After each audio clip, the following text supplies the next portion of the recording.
Me all right?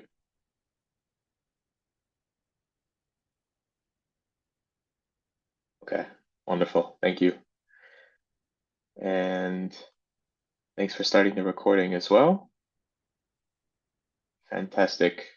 Yeah, once again, thank you so much, everyone, for taking the time to join today's session. My name is Jordan. I'm the Global President and a trustee of Bridges for Enterprise, and I'll be joined alongside two of my colleagues today. So I don't know if Jason, you want to quickly introduce yourself. Jason will also be speaking a little bit later during today's session. Yeah, sure. Hi, everyone. Thanks for joining. My name is Jason, and I'm involved with BfE as a trustee and also global operations head.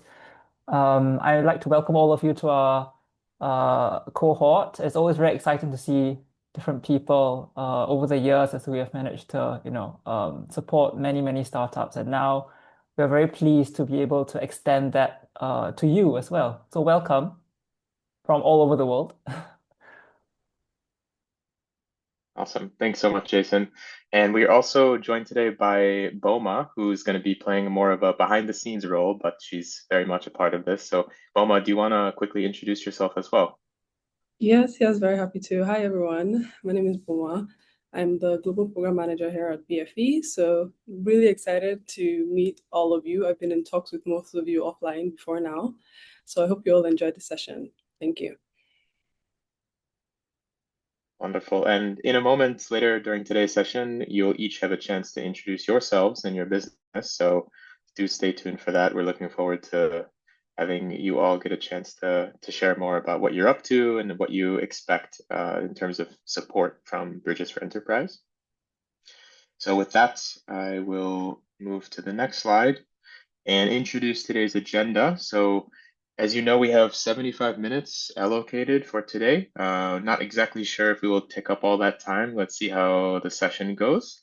We do have time towards the end for Q&A, so please feel free to either hold your questions until the end and we can answer them live, or in case you have any questions throughout today's session, I want to keep this very casual, so do just type in the chat with any questions you may have, or even raise your virtual hand and we'll try to address it during the session.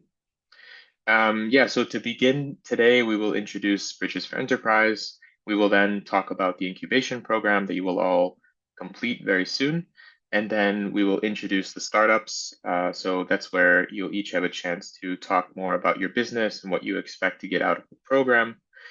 Then following that, we will have a very exciting alumni spotlight. So we've invited Dr. Sean Watson to share more about Mountain Hazelnuts, a business that has previously completed the incubation program, and will share a bit more about their business and how they benefited.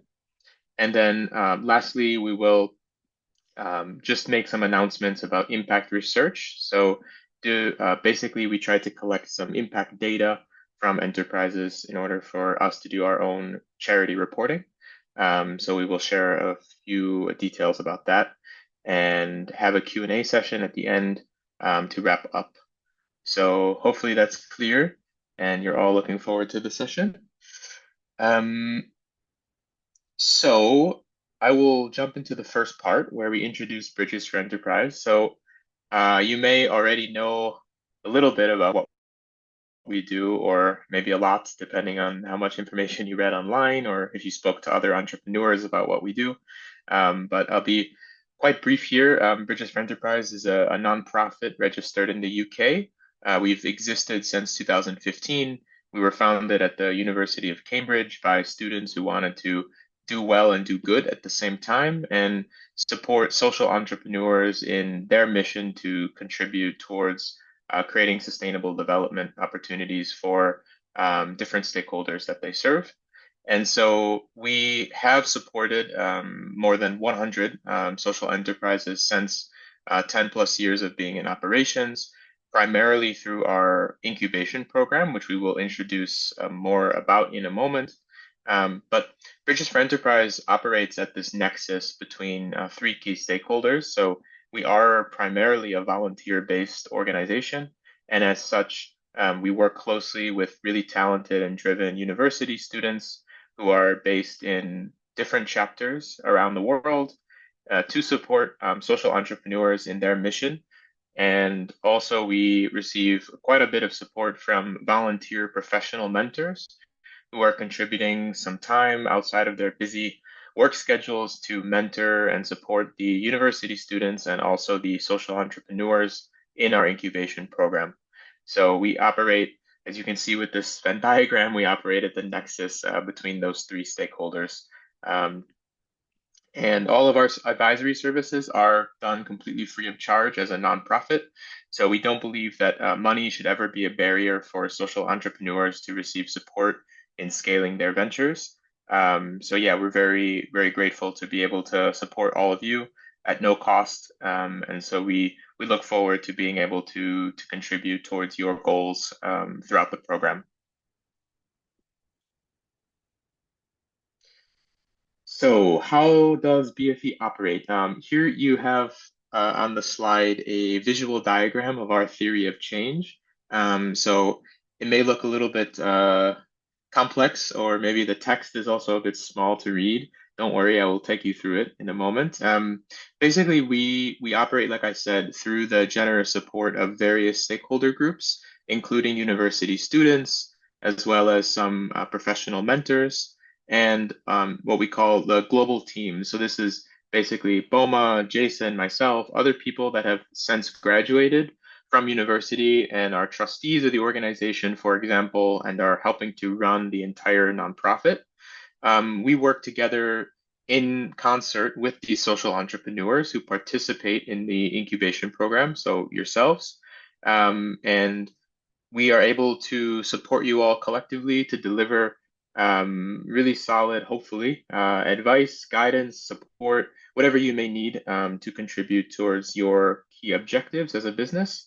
You, in turn, also have an opportunity to join this global network of impact-focused entrepreneurs, students, and professionals who are available to reach out to in case you have questions or would like further support following the program.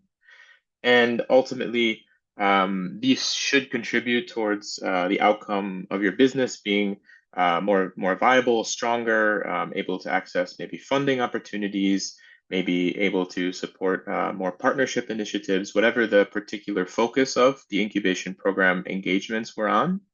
And this hopefully in the longer term should contribute towards creating a stronger impact on the ground for your beneficiaries, your community members that you are serving day in and day out. So we've had some really good success stories from the many social enterprises that we've supported in the past across different markets who are still contributing towards making positive change thanks to the support that they received from Bridges for Enterprise. So yeah, this is just a little bit of what we do and how we operate. Again, all of the engagements are done by the university chapters, so we will share a little bit more about that in a moment, but hopefully this gives you a good depiction of what BfE is and how we operate. All right, so this is just a depiction of the global footprint we have. So as you can see, we've operated very globally. So we are a UK-based nonprofit, but that doesn't mean that our global team is all based in the UK. So we're in different locations here to support you. And then across the different university chapters, we have 6 of them operating around the world. So you can see we started at Cambridge in the UK, but we have expanded over the past 10 years into different locations. So we have chapters now in New York, in Vancouver, Canada, in New Delhi, India, in Singapore, as well as our most recent chapter has started in Chicago at the University of Chicago. And you can also see across the world in blue the different locations of the social enterprises that we've supported. So you can see we've had a really strong presence in sub-Saharan Africa, but we've also supported entrepreneurs in different locations, including in Asia, as well as a few in Latin America. We still need to boost our presence a little bit more in LATAM, but as you can see, we've had the pleasure of supporting entrepreneurs across the globe since our inception. And this is thanks to the work of over 500 volunteers that have come through Bridges for Enterprise in the past, whether as university students or as members of our global team. So yeah, we're really excited to continue to have the opportunity to support more entrepreneurs. And I think with that, it would be most beneficial to hear more about the incubation program. So this is the main focus, I suppose, of why you're all here today.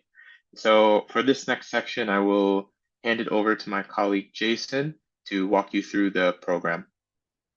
Sure. Thanks very much, Jordan. So, yes, the incubation program is the heart of all we do at Bridges for Enterprise. And it takes place in two main stages. So clearly, we are now in the spring part of, well, we're using the Northern Hemisphere kind of terminology, but in terms of the two-stage program that you will be going through, first we'll start with consulting, and then moving on after the summer break for the students into finance advisory. So we understand that many things will change during this time. You will be continuing with the same chapter that you have been or you are going to start working with. So some of you may already have started, but you will continue with the same chapter, but with a different group of students because there are different groups that handle consulting and finance advisory. And I will later go through what the difference between those two things are and what you can expect from those. And in addition, we also have technical and legal advisory on a case-by-case basis.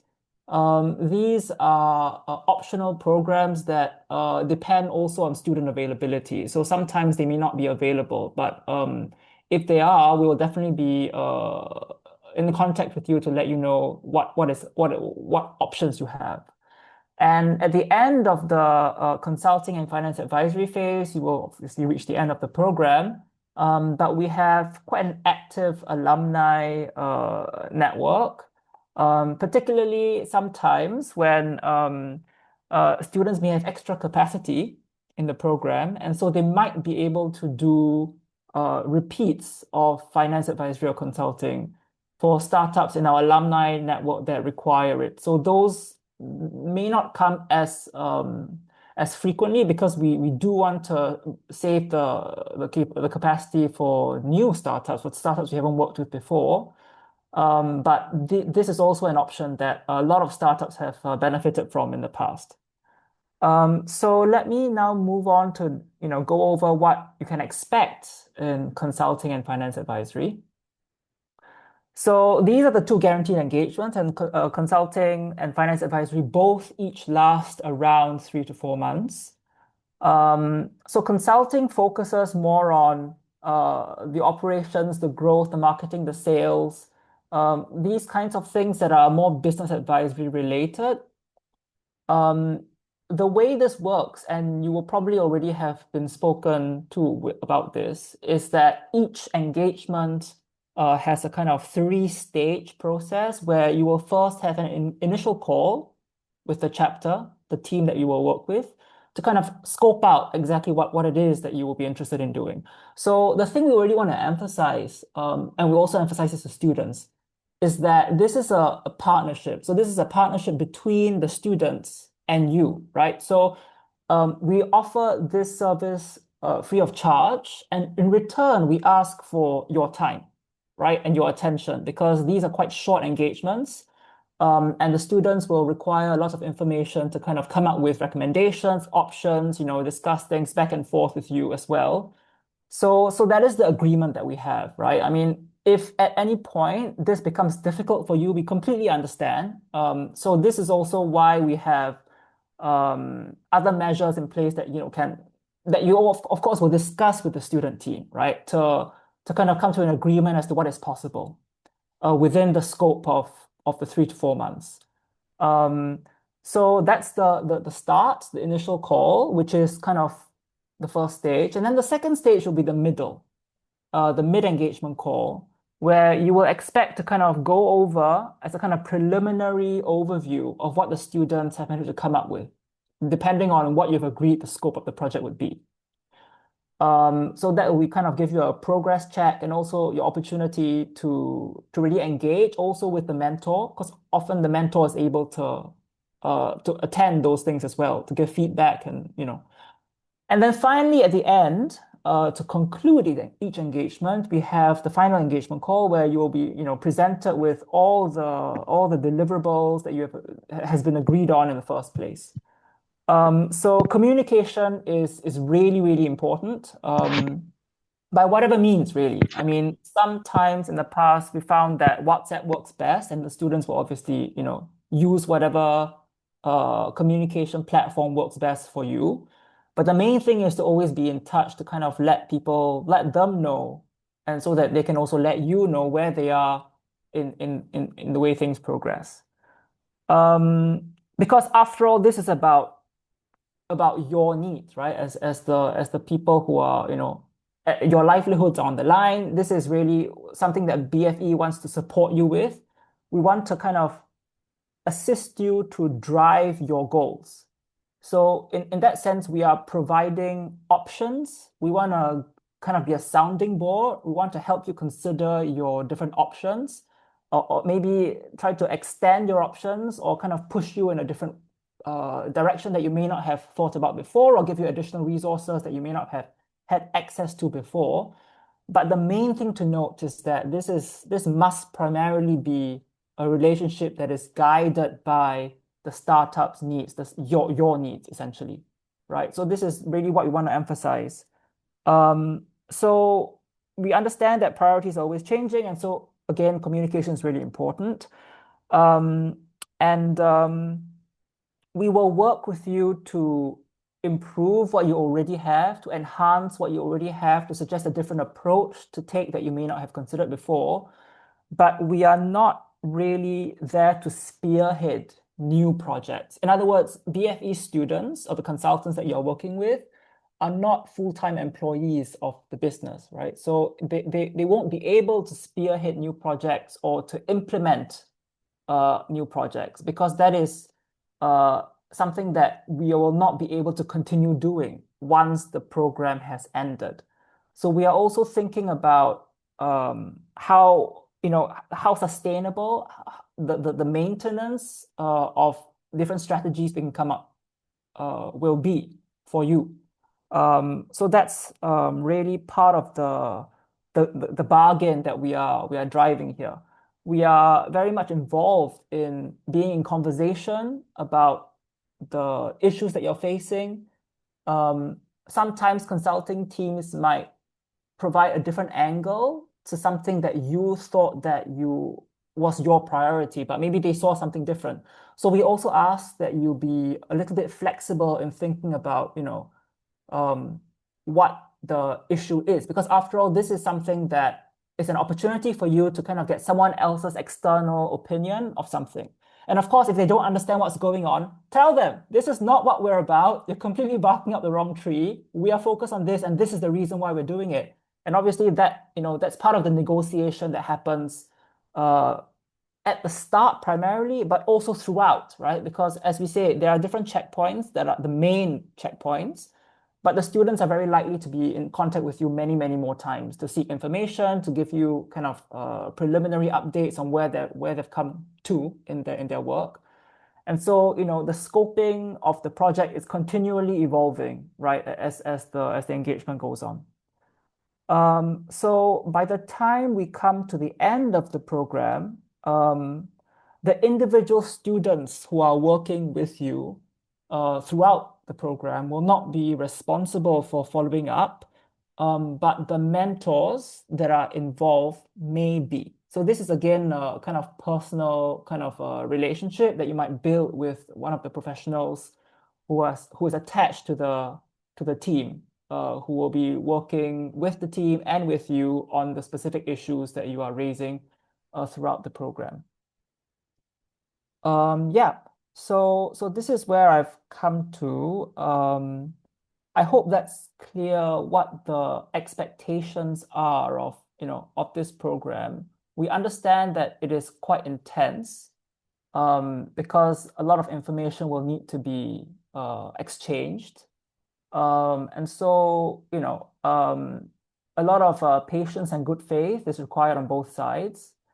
And yeah, we know that our students are always very willing to go the extra mile to support you in whatever way is possible for them to do.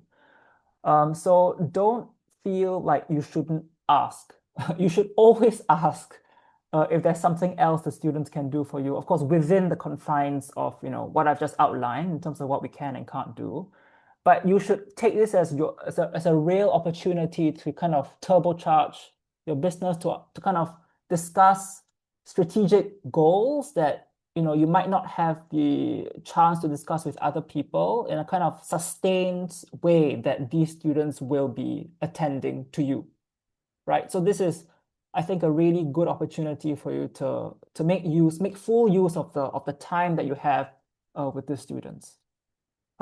Yes, so back to you, Jordan. And of course, if you have any other questions, feel free to ask them either now or later or along the way. Wonderful. Thank you so much, Jason, for that really nice overview. Maybe we can pause here and ask if any entrepreneurs in the room have questions based on what Jason shared. We're very happy to answer them now.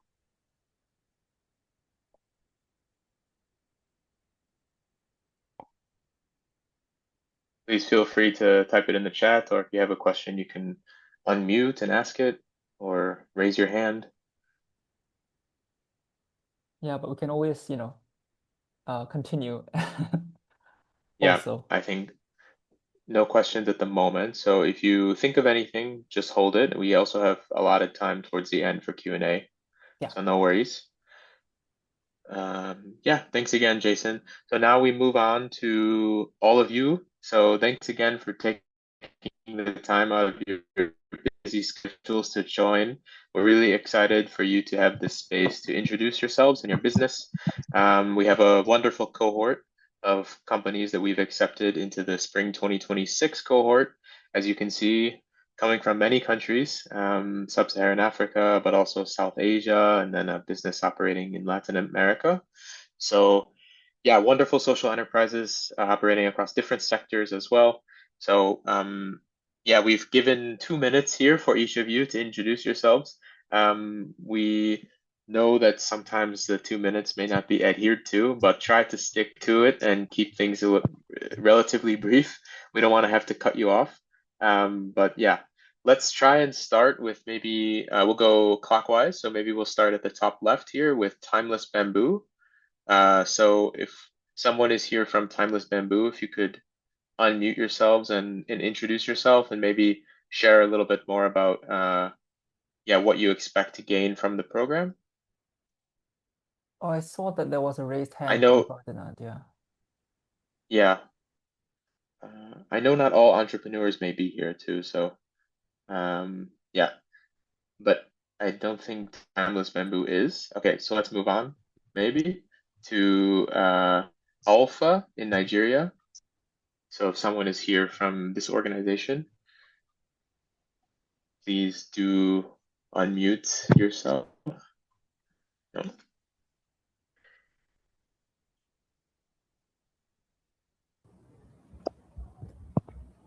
Okay. Okay, I don't think. Oh, yes. Yeah. Hi, So Ferdinand. Thank you. thank you so much, Jordan. And then the panel, I want to thank everyone. My name is Ferdinand Sunday. I'm the coordinator of Abuja Women Livestock Farmers, an organization bettered to oversee the activities of livestock farmers, particularly women, in Nigeria. The designate Abuja is not restricted to Abuja, is actually for the entire country, Nigeria. So, and like you know, Nigeria has 36 states, with FCT making it 37 states generally. And we are one of the most populous African country in the continent, right? So what do? We want to see how we can support women in livestock. Virtually everywhere in Nigeria, you have women participate in agriculture, not only livestock. But they are like unsung heroes. They are just participating.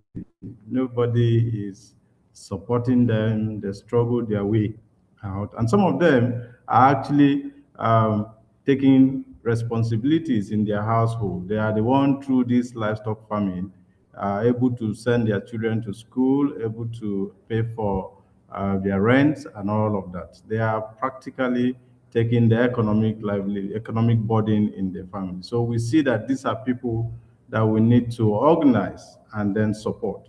So we have been working all this while, moving from state to source for these people, engaging with community leaders, engaging with students who are also like a sustainable vehicle that we can actually marry together or pair them with those who are already in the livestock farming. So what we've been doing is to be able to engage and assemble this data so that we'll be able to understand their problems and solve those problems alongside. So that is what we've been doing, and we believe with this initiative from BfE, we are very, very confident that it will assist us to succeed in this vision.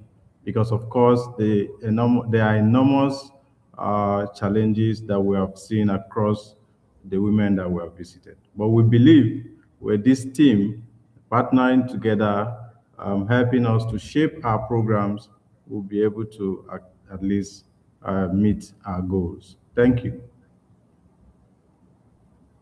Wonderful. Thank you so much, Ferdinand, for introducing the business and sharing some good information. Really excited to have the opportunity to support you and the great work that you're doing.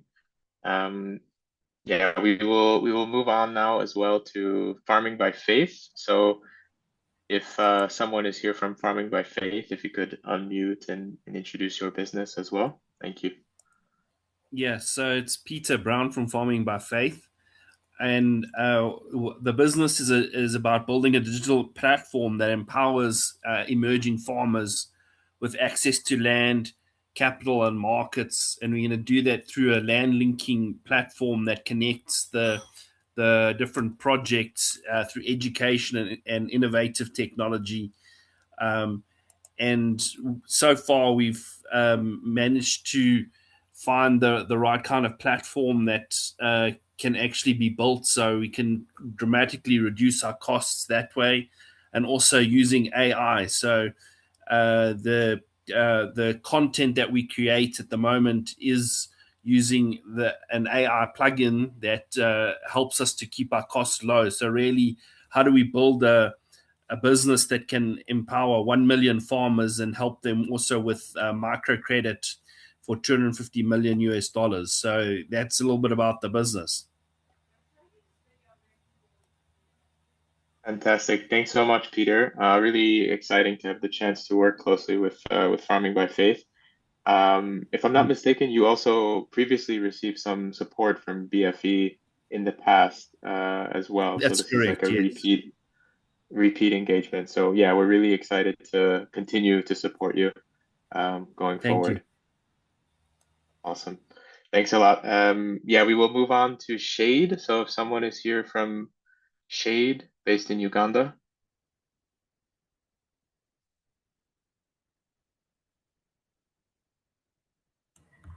Yes, good evening and good morning to everyone. My name is Joel Mukanga.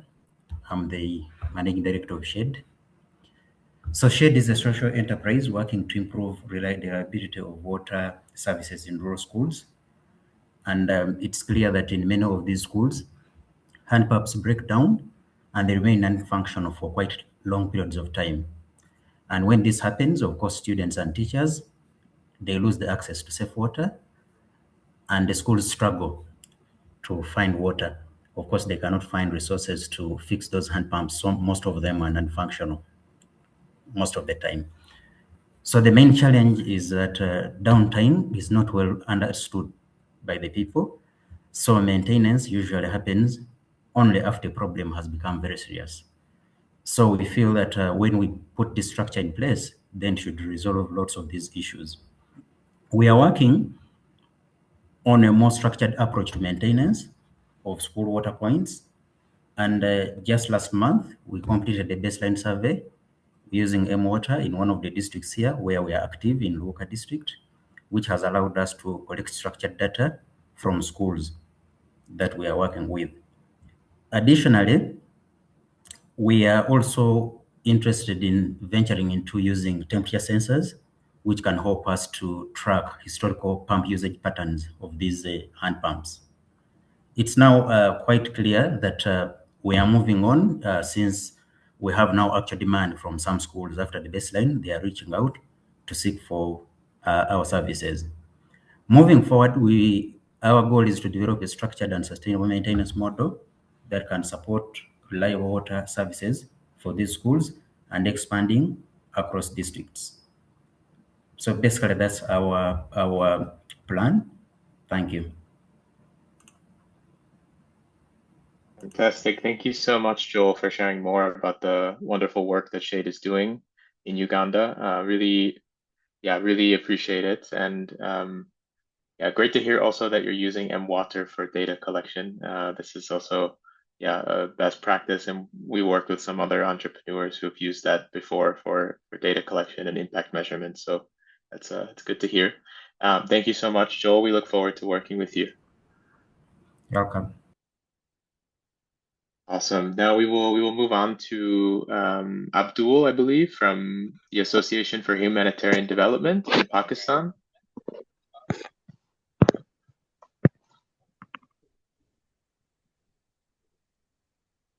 Yes, thank you. Thank you. My name is Abdul Khurshid Development. AHD established in 2003, and we working on livelihood and safe drinking water and agriculture and women empowerment and a lot of activities we doing in earlier. But during 2005, we innovated some ideas to tackle cholera, gastro, diarrhea, because in local civil hospital, some 500 children deaths. So that saddened us, and then we research on this Nadi drug.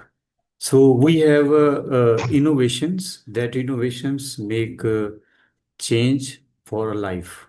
Means if we trained one woman, they will use for lifetime. So these are the solutions that changing the climate, that changing the rural life, that giving the poverty ending solution to rural communities.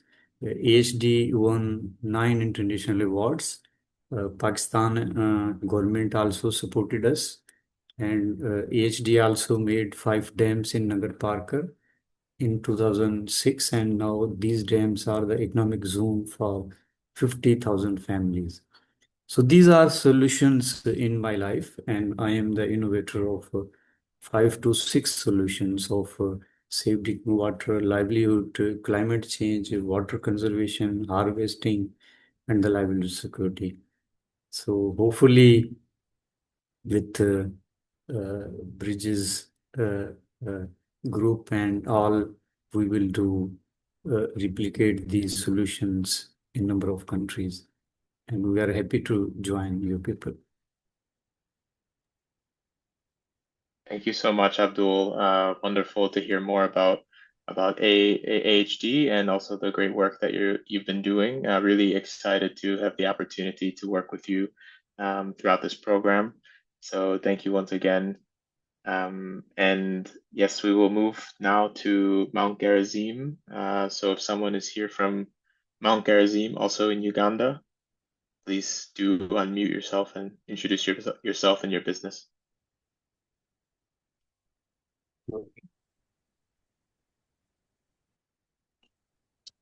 Hello, everyone. My name is Achoma Alice. I hope you're hearing me. Yes, we're hearing you. Thank you. All right. So my name is Achoma Alice. I am the founder and CEO of Mangerism National Primary School. We are offering quality and holistic education to post-conflict and rural community in Lamor district. And we also serve South Sudanese refugees Yeah, we have early childhood education, that is kindergarten 1 to 3. We also have primary education. We run from primary 1 to primary 7. This year we are sitting national examination for the very first time. Yeah, so we are big on entrepreneurship because we want to produce creators, job creators, and community developers. We don't want to produce learners or adults that are job seeking. So we are big in entrepreneurship. We also do life skill and leadership skill because we realize that everything start and end with the leader. So we want to produce leaders who think about their community, think about the world, yeah, and solve real world problems. Last year we ended the year with a few numbers, but this year we got an increment of learners. I think 100% increment because our quality is coming up. We desire that everyone that comes through our school uh, can achieve their full potential in life through education. Yeah, thank you so much. Thank you very much, Alice. Really fantastic to have you a part of this cohort, and we look forward to supporting Mount Gerizim going forward.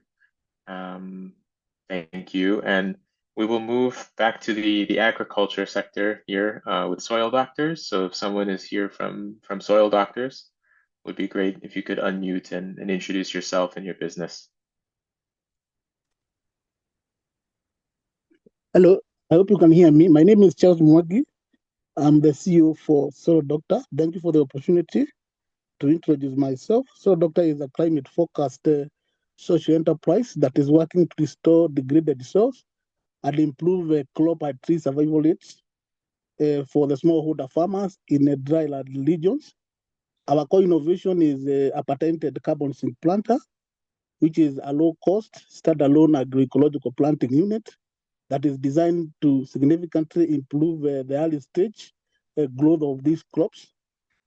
And we have demonstrated that survival rates have been pushed to over 85%, even in these water stress conditions. And again, is very biodegradable, that again breaks down within 9 to 12 months, creating a very nutritious leach zone, allowed the root system.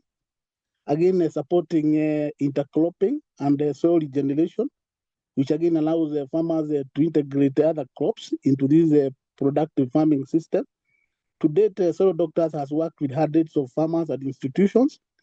We have over 600 cumulative customers since 2023 when we are registered, and more than 10,000 of these planters have been deployed in 2025 alone. Our goal is now to scale the adoption of these carbon seed planters, while strengthening the evidence and data systems around the technology.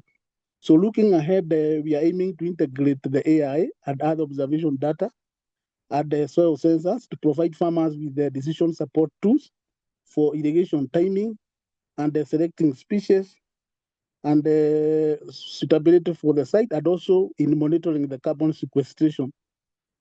We are very excited to work with Bridges for Enterprise to refine our growth strategy and to integrate this technology and scale our market or our expansion. And we look forward to learning from your team over the coming months. Thank you very much. Fantastic. Thank you so much, Charles, for sharing more about the great work that you've been up to with Soil Doctors. We're, equally excited to support you throughout the program. Yes, we will move on now to this business in Burkina Faso, also in the agriculture sector, if I'm not mistaken. So if someone is here from this business, Hello, please unmute yourself. hello everyone. My name is Luke Pedraogo from Burkina Faso. We are launching the Review Burkina project from our social enterprise, Tewendi Service. We do it by finding in the situation of the country. We have market pain points. This is the lack of financial mechanisms for poultry farmer, difficulty access to fast-growing chicks, sanitary risk that drive into diseases development, weak distribution channels, and the socio-economic context is that 6.8 million of people are living in extreme poverty. That means that they have no more than $2 per day. And we also have 2 million of internally displaced persons. So that for this the enterprise or the review document that we are implementing, we for the finding we have shown before, we decided um, to to give opportunity for the IDP and ideally for the women to get scalable productive assets, financial inclusion, intensive coaching, and circular economy. The circular economy is to introduce local production of markets to reduce the cost of the chick we are saving to the women to grow. So we give them the opportunity to grow local chick or a robust faso chicks that are robust and bred for them. And we give them the opportunity to grow them and to sell in the market and get a revenue. The, so uh, our projects have four strategic innovation. First, we eliminate chronic vulnerability of IDPs and vulnerable people and meet poultry gap because in our country we have 30,000 gap of poultry meat demand that are not satisfied and dependence on costly imports. We reduce losses from avian diseases, production cost, and lack of opportunity. We raise quality and poultry traceability, producer training and support, survival rates for 60% to 95% with Faso chicks. And we create the mark, we are going to create the mark Poulet de Faso that will have the opportunity to give to people to support the development need of vulnerable people in consuming poultry meat. Thank you very much. Thank you so much, Luke. Wonderful to hear more about your business and very inspiring to hear about the work that you've been doing to support livelihoods in Burkina Faso. So really great to have you a part of this cohort, and we look forward to working with you. Thanks Wonderful. again. So thank you. We'll move now to Gopher in Ethiopia. So if someone is here from Gopher, it would be great if you could unmute and introduce yourself and your business. Hello, everyone. Yes, hi. My name is Ma'aden Alamayo. I am the founder of Gopher Coffee. Gopher is established in 2023. We roast and pack Ethiopian premium coffee for the local market and for the international market. I don't know if you can see my video. Anyways, I'll proceed. We source our coffee mainly from women farmers in Ethiopia. We also have more than 80% women employee in our coffee shop. Our vision is to create more value for coffee producing communities, especially for women farmers.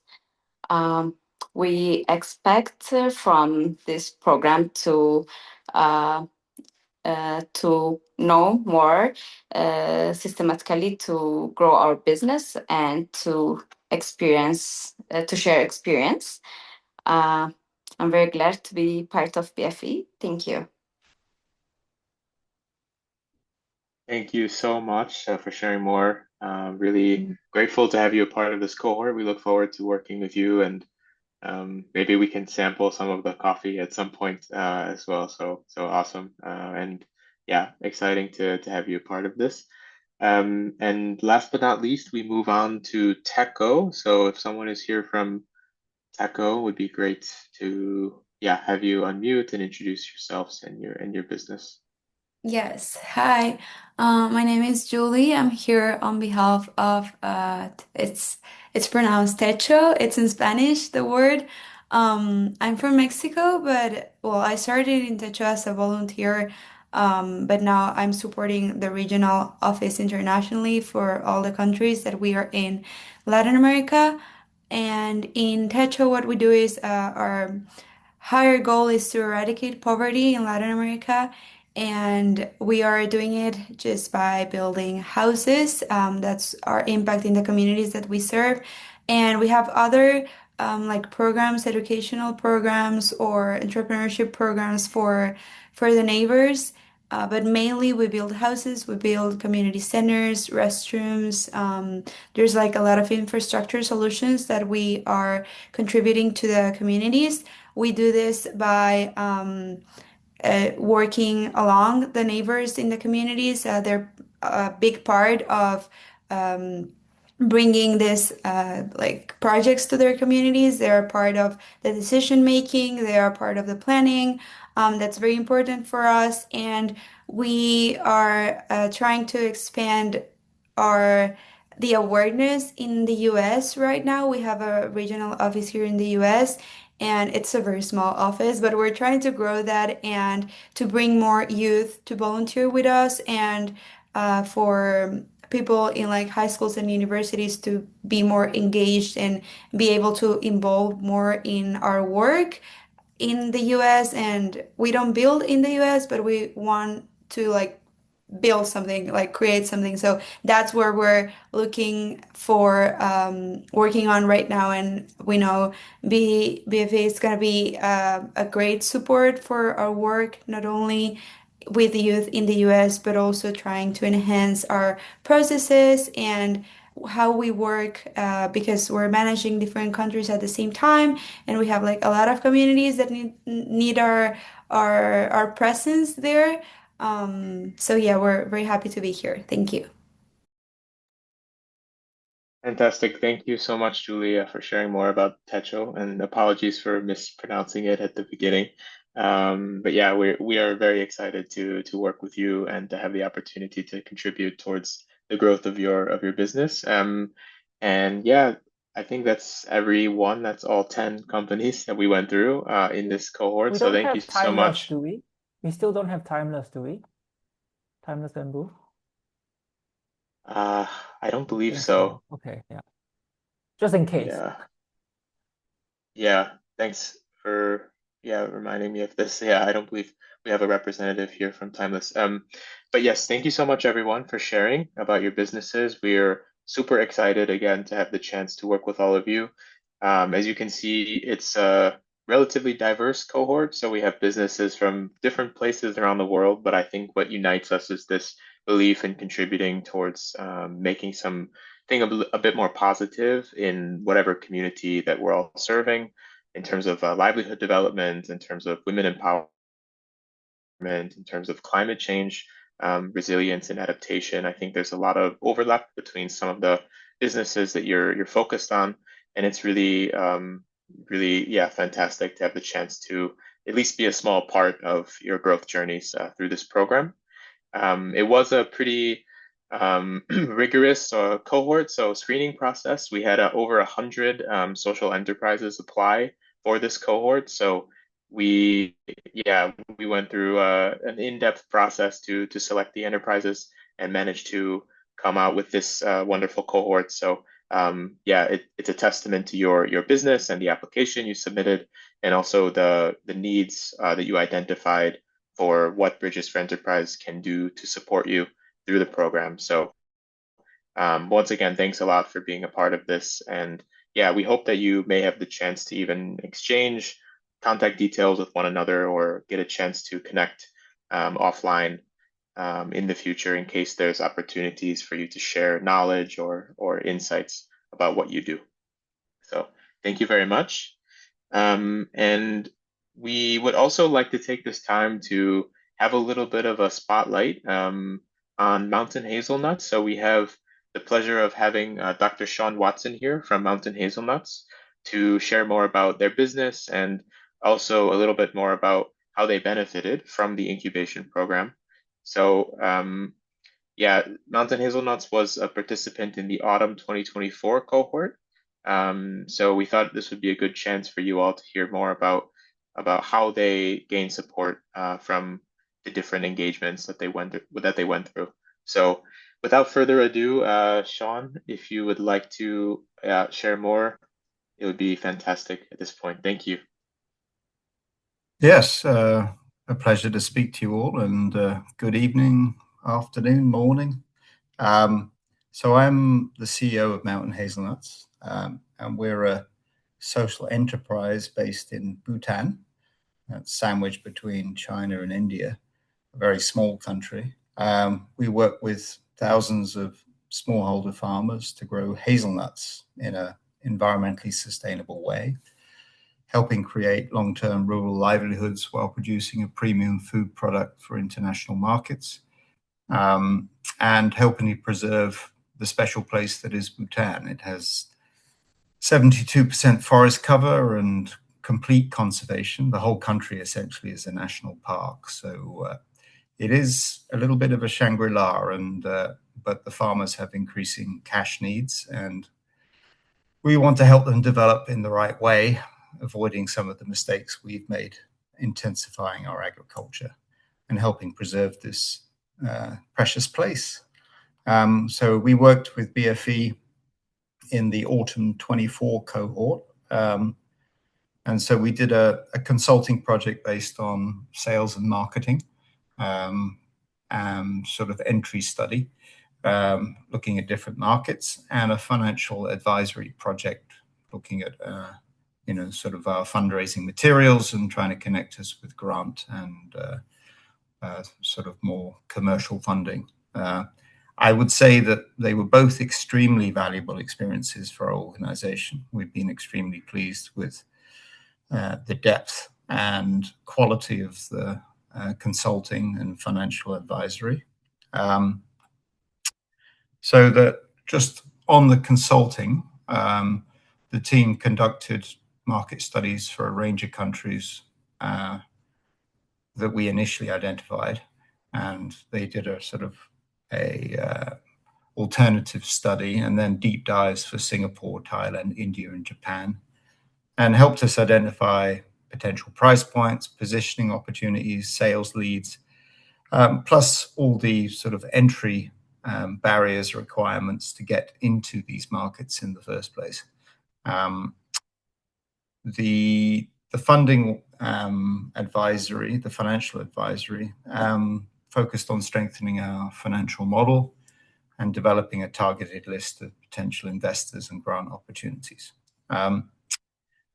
So, that's the nuts and bolts. I think in terms of what was particularly valuable, I think, as on, sort of startup entrepreneurs, I'd say that the structured research and analysis capability of these teams, for a small team like a startup or, where you don't have huge staffing, having that level of dedicated analysis in a team to support a project that you're leading is very, very helpful. The level of the thousands of hours that, or hundreds of hours that we'd have had to put in to kind of do that market analysis, we just didn't have the bandwidth for. But this is where they come in. I think also fresh perspective. They're able to challenge some of our assumptions. It's a team coming in with really fresh eyes, and it helps you think more strategically about how you're approaching different markets and funding opportunities. So you've got a group of very bright, very hardworking students who can do a lot of legwork that small enterprises, solo entrepreneurs just don't have the capacity to do. In terms of the actual outcomes, I think it really helped us sharpen our go-to-market thinking and build a clearer view of potential funding pathways as we, try to scale the business. And we have since entered Singapore, Japan, and Thailand markets, and about to enter the India market. So, some of that foundational work accelerated our process into markets. So, we're making sales because of the Bridges for Enterprise work. In terms of hindsight, what stands out most about the experience? I think it's just how valuable it is to have motivated teams working intensively on specific questions that are important to your company. That you don't normally have the time to analyze deeply. You're skating over the surface, but they can really apply, sort of a high-powered team to that question. And if I had to compare the two, I would say that the financial advisory was the slightly more immediately impactful because the financial model involved more complexity and internal data, and it's a very sort of in your hands kind of product. And we were doing some work with the investors at that time. I think in terms of size of impact, certainly the market sales and marketing analysis has had the biggest long-term impact, and we have entered markets. So in terms of what we would have done differently, I would emphasize to all of you, be extremely clear about the brief and provide as much internal information as possible early in the process.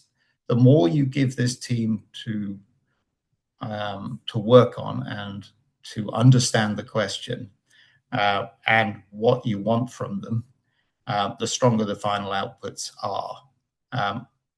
We've worked with some other universities, and I would say for the output that you get is much stronger with Bridges for Enterprise, but you have to give them the information.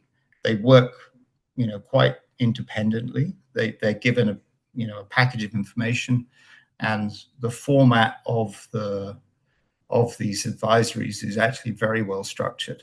It doesn't require a huge amount of time along the way, but there's blocks of time at the beginning and at the midpoint where you really have to invest. I would say that, treat it as a real collaboration rather than just a project in the background. This is a big opportunity for each of you to get some real help. And the more you treat it as a partnership, the more you get out. So I would say be clear about what questions you want answered, what a successful outcome should look like, and what information, really look hard at what information the Bridges for Enterprise team needs to get there. And so, treat the beginning and the midpoint with, as much, invest as much time as you can in those particular milestones. And that will make sure that, whatever you get out is aligned with your needs. And, just hand on heart, it's a great program. It's very valuable advice.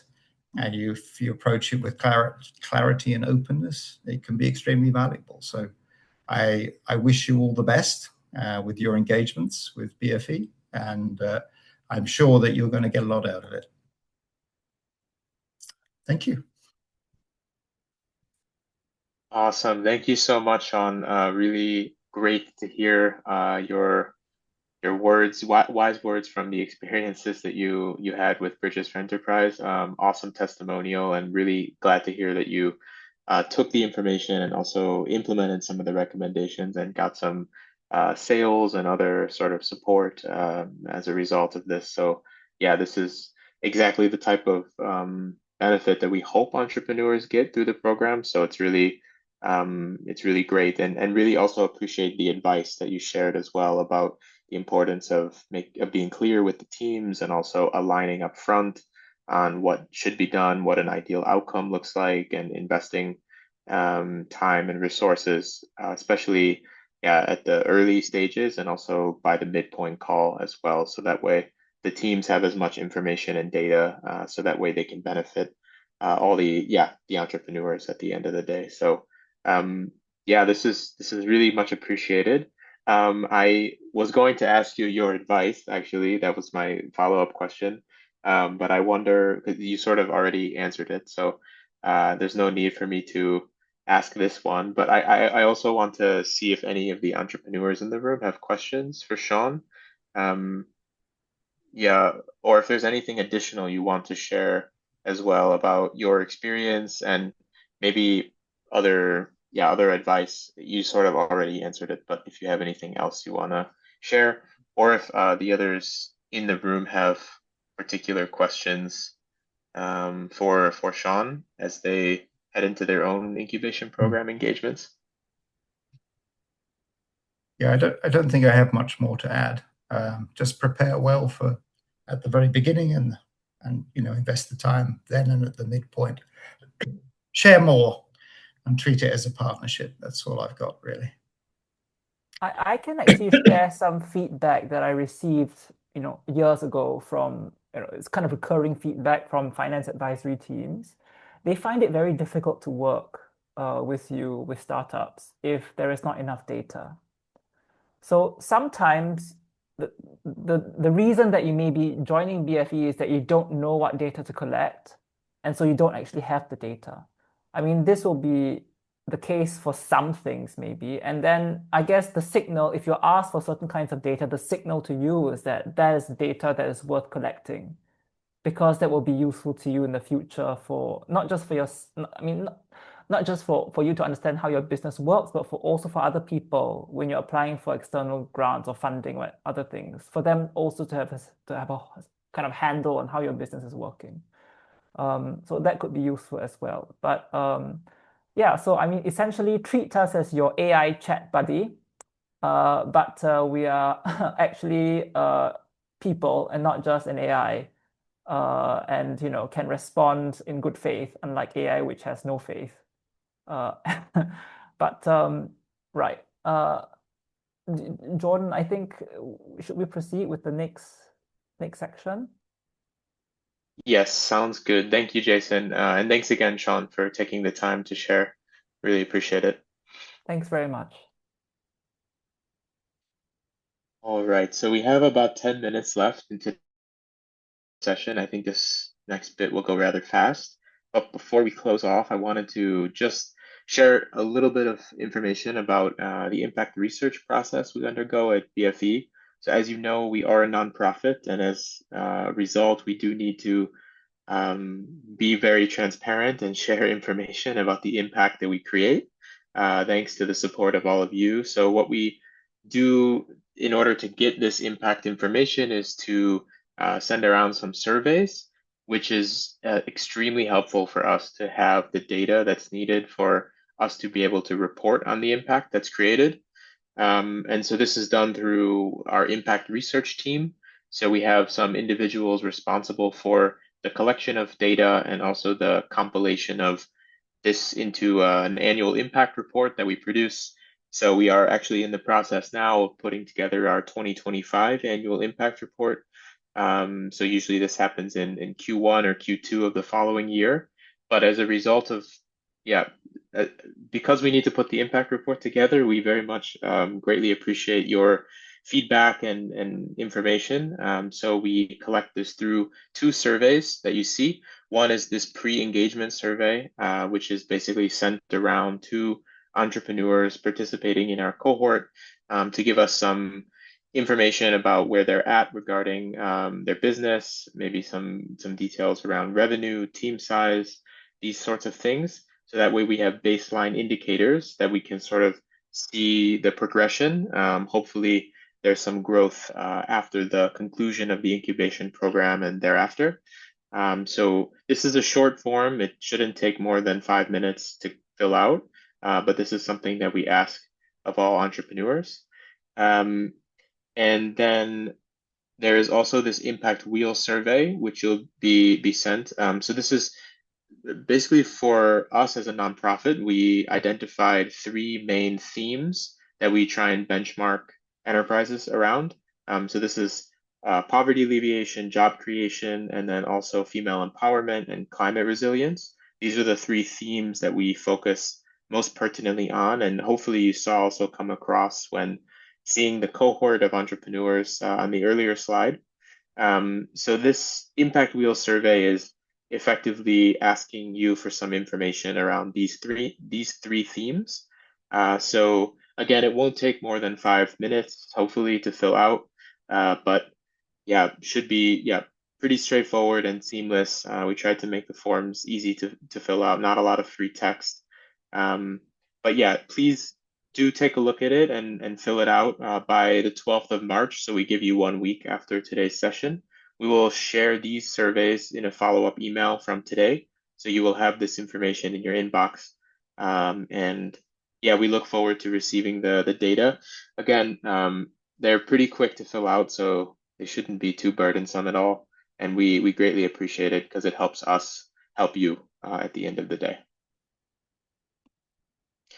So we move on to the final section. Here are some frequently asked questions I have on the slide. So maybe we'll start. I'll just read through them. And then this will be a good way to kick us off for the Q&A section in case any entrepreneurs have questions.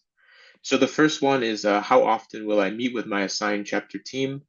So yes, the frequency of meetings is mutually agreed upon between your organization and the chapter team. So at a minimum, as was previously discussed, there must be a midpoint check-in and also a final engagement meeting where the team will present their deliverables at the end of the 3 to 4 month long engagement. Yes, we also definitely encourage you to have an introductory session with your team to get to know one another and also share more about the objectives and goals you have for the engagement. The second question is, will the BfE team support my organization in implementing the recommendations provided? Yeah, we already touched on this. Jason did a good job elaborating here, but we are not responsible for the direct implementation of recommendations. Given that we're not on the ground with you all, we don't have the best visibility into how things are going to play out there. But at the same time, we will focus more on this diagnosis, research, analysis, refinement, anything also around monitoring and evaluation. So if you're focused on evaluating the impact of what you're doing on the ground as well, this is an area where we have supported entrepreneurs with in the past. Then the third question is, will I have the opportunity to interact with other startups in the program?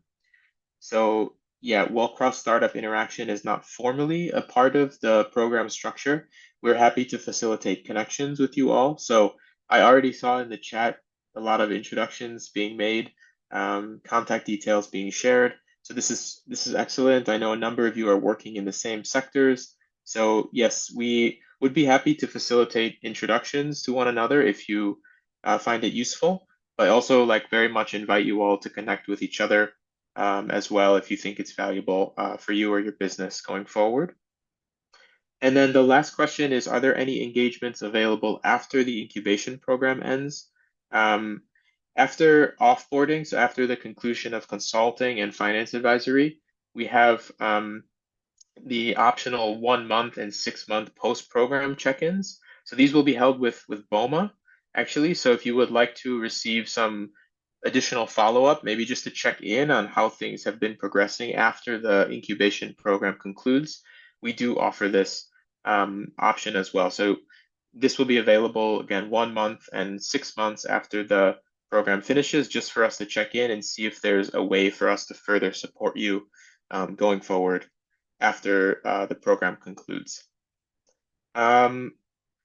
Hopefully this helps to answer a few of the questions, but I guess we have some remaining time now. If any entrepreneur would like to ask something, please don't hesitate. I don't see any questions in the chat, so. Oh, okay, perfect. Paul, yes, please go ahead. Hi everyone. Yes, my name is Paul Mogaza. I work with the Shed, Uganda. My question is to rotate around the partnership because some of the social enterprise we want to look at how we can partner and how we can improve on our operations. Yes, what are some of the financial signals always investors look at before partnering with social enterprises like a Shed? So that is one of my questions I wanted to ask. Sorry, I'm not sure. Thank you so much, Paul, for the question. Just for my clarity, you're asking what are some signals that investors look at when considering supporting social enterprises like Shade? Yes. That was the question. Okay. Yeah, thank you for this. It's really going to depend on the particular business and what the investment thesis or focus area of the investor is. So it's hard for me to give some concrete, specific details for your business, but so I would encourage you first off to like ask this question to the team that you're going to be working with, because I think they'll be best placed to conduct research around it and support you in this regard. I'm happy to share a little bit of like some general points from the investment perspective, but again, it's going to be very like the best response will be quite tailored to your business and what the investor would focus on. Um, but like generally, they're going to have a close look at financials, at the business, at the traction, at the market size, the opportunity that's available there. And then also, depending on their particular social impact or environmental impact focus, they may also take a look at how the impact is that you're creating on the ground, who you're impacting, how much social or environmental impact you're creating. These types of details are also sometimes looked at depending on their due diligence process and how much they weight impact versus commercial considerations. So I don't know if those are just some general points, but again, I would encourage you to work closely with the team during the engagement process to look into this because it should be very specific to your business. Yeah, I don't know if that answered your question, but hopefully that. Yes, thank you very much. You have answered. Looking forward to work with the team maybe so that we can break it down. Yes, absolutely. Thank you. Thank you very much, Paul. Yes. Hi, Joel.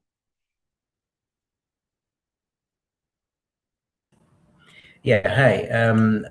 Thank you for asking that question and the response that is coming from BfE. I personally have just about two questions. One is from the experience of BfE. A social enterprise at a stage like where we are now. What are the most important things founders like me should be focusing on when we are transitioning from a rehabilitation to a structured scale of the program? And then the other one is as organizations start to grow, like we feel that we should be growing at some point, how does BfE support founders in strengthening governance and leadership structures? Thank you. Yeah, I can take the first question, maybe, and Jason, if you want to take the second one. Yeah. Thank you very much, Joel.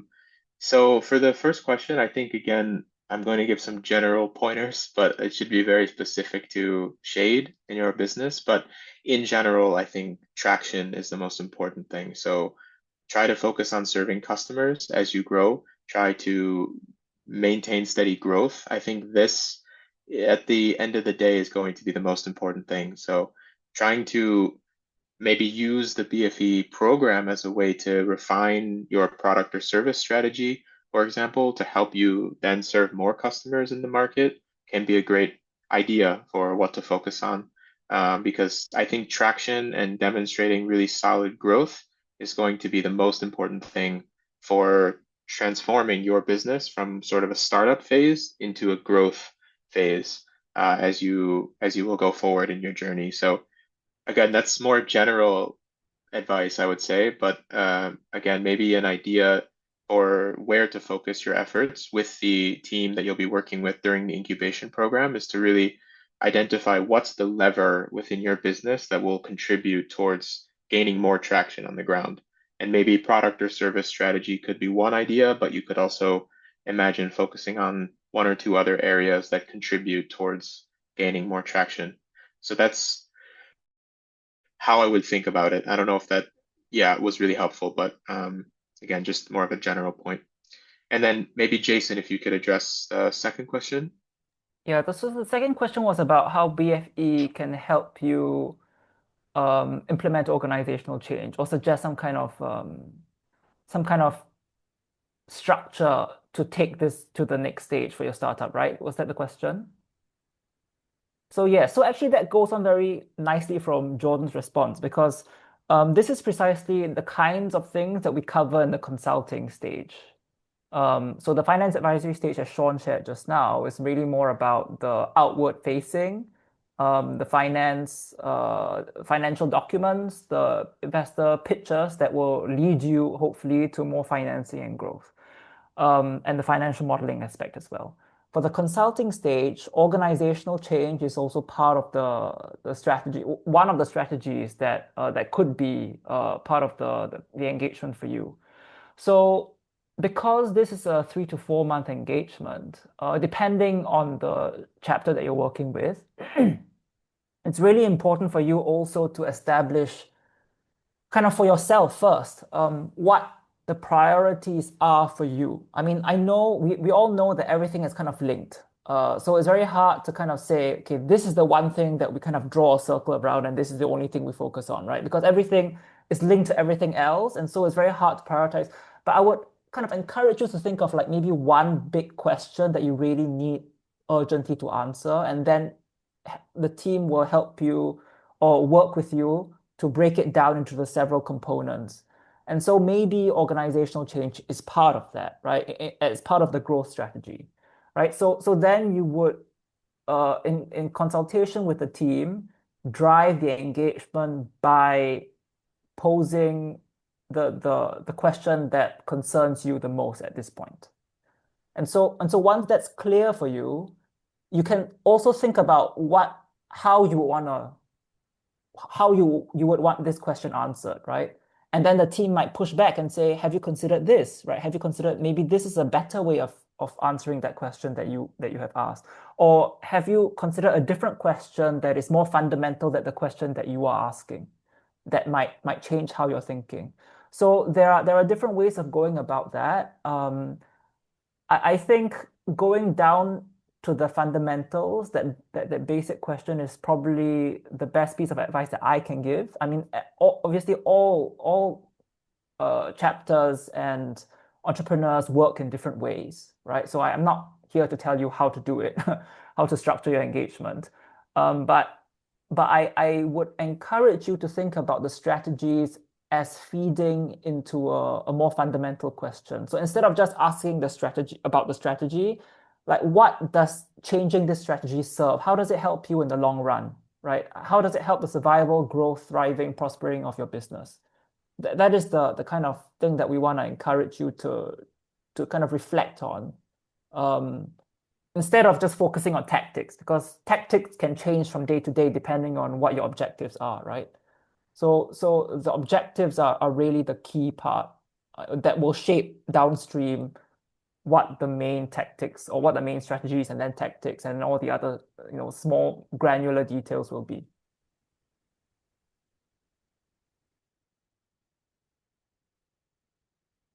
Awesome. Thank you so much, Jason and Joel as well. I think we are a bit over time, so I just want to acknowledge that we'll get to your question in a moment, Maiden. Thank you. But just one announcement. So if you don't have any other questions, like I just want to say thank you again. Feel free to drop off also. We're just hanging around here for any remaining Q&A. But if you don't have any further questions, we just want to say thanks a lot for taking the time to join us. We're really excited to work with you. Please feel free to drop off at this time. Yeah, thanks so much. Wish you all the best. And yes, Maiden, please ask your question. Yeah. Thank you all. Thank you, Jordan. Thank you, Thank you, Jason. Abdul. Okay. Okay. All right. Shall I proceed? Oh, no, go ahead, ask your question, Yeah, please. please go ahead. Okay. Considering the BfE team and with the entrepreneurs are in different parts of the world, we have different experience, culture, and everything. Would there be any barriers regarding addressing our business gaps in our context? I just want to know from the experience. Maybe Jordan can share his experience. Thank you. Yeah, thank you so much for this question. I think it's a very pertinent one. So our teams are not on the ground, of course. They don't have the localized insights that you do running the business. So we have to acknowledge that up front, right? But I think this is also, as was mentioned earlier, this is also an opportunity to maybe gather external perspective and a different insights from individuals that are not based there and maybe have a different approach or ideas, fresh ideas for some areas that you're looking to gain support in for your engagement. That said, like our teams do as good of a job as possible to understand the local context and be able to really make sure that the insights that they're delivering in the program is going to be most beneficial for you to implement on the ground. Of course, we acknowledge that, you know, things are not maybe as tailored as they could be, perhaps, if you were to engage maybe a local consultant based in Addis to implement whatever thing that's going to happen there, right? We acknowledge that. At the same time, though, we do try our best to understand the local context as best as possible and to see where we can support in that regard. From my experience, I can share, I think the teams do a really good job of this. In the past, I had the pleasure of working with a number of entrepreneurs. This was years ago when I was a student, based in the New York chapter. And I think we tried to do as good of a job, I would say, in the first few weeks of really understanding the context as best as possible. So at the outset, at the beginning of the engagement, my advice to you would be to share any information you have about coffee businesses operating in Ethiopia, right? So that way the team has more resources available for them to contextualize your business and then to understand the needs that you have in relation to the overall landscape of coffee businesses operating in Ethiopia. So I think that would be my advice. But yeah, again, from my experience, is really the first 2 to 3 weeks of the engagement is where this sort of context setting and then understanding of your needs in relation to the overall landscape and context is where this is most placed within the engagements. Hopefully that's helpful. I don't know if Jason, you want to Yeah, add that's anything on this. thank you. Yeah, I also want to encourage you to push back if you find that something is not relevant to your needs. So I mentioned already that this is meant to be an engagement that is driven by the entrepreneur because it is your company, and BfE wants to support you to achieve your company's goals. So if there is something that doesn't sound right or feel right, you should feel free to, to disagree with the students or to prod them into a different direction. And also expect that they will push you back too. I mean, this is part of the negotiation, right, of what's happening. So they might have had a certain reason for doing it a certain way. Or maybe you felt that their suggestion was not didn't consider the specific constraints of maybe coffee drinking habits in Ethiopia. That's just not like what they assume it would be elsewhere in the world, right? So that is also part of the packet of information that you might think to kind of share with the students in the initial introductory call, like Jordan mentioned. But also throughout, right? There's always it's meant to be a two-way communication. So we want to encourage you to be as active a participant as possible, bearing in mind, of course, that we didn't grow up. Very few people will have grown up in the area that you're operating in. I mean, even the consultants that you get locally might not have the personal experience of doing the same thing, right? Yeah.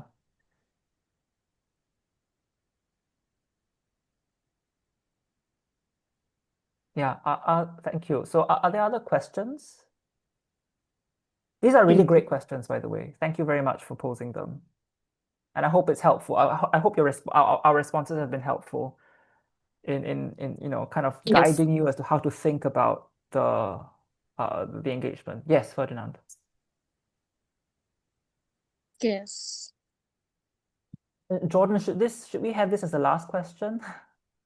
Yes, let's do so. Also, my computer battery is about to die, so I would appreciate it if we made this one last question if possible. All right, Ferdinand, go.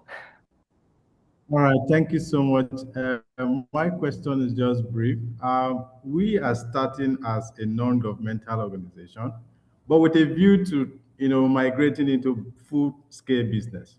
I mean, does your program support this kind of business approach or this kind of engagement? Do you look forward to engaging with us further? Because of course, I'm worried if that is going to Right. affect.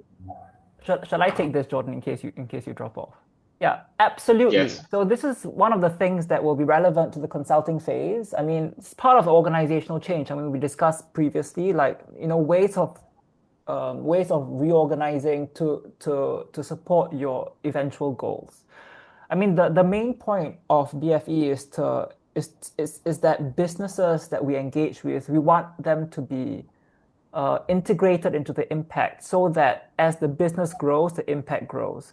And by business, we don't necessarily mean that it has to be a for-profit, even though that the for-profit motive is very strong. I mean, stronger than a non-profit motive in kind of growing the business.